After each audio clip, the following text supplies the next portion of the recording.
తెలంగాణ కాంగ్రెస్ వ్యవహారాల ఇన్ఛార్జ్ దీపాదాస్ మున్షి పరువు దావా నష్టం కేసులో కీలక పరిణామం చోటు చేసుకుంది. ఈ కేసులో కోర్టుకు హాజరు కావాలంటూ బీజేపీ మాజీ ఎమ్మెల్యే ఎన్వీఎస్ఎస్ ప్రభాకర్కు నాంపల్లి కోర్టు నోటీసులు జారీ చేసింది. వచ్చే ఆగస్టు 30న కోర్టుకు హాజరు కావాలని ఆదేశించిన న్యాయమూర్తి ఈ మేరకు ఎన్వీఎస్ఎస్ ప్రభాకర్కు సమన్లు జారీ చేయాలని అధికారులను ఆదేశించింది. అనంతరం ఈ కేసు తదుపరి విచారణను ఆగస్టు 30కి వాయిదా వేసింది.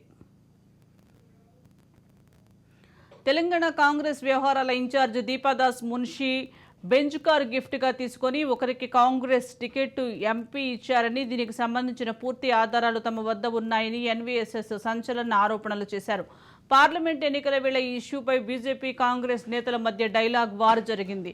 ఈ క్రమంలోనే ప్రభాకర్ కామెంట్స్ను సీరియస్గా తీసుకున్న మున్షి తనపై అసత్య ఆరోపణలు చేశారని నాంపల్లి కోర్టులో పరువు నష్టం పిటిషన్ దాఖలు చేశారు.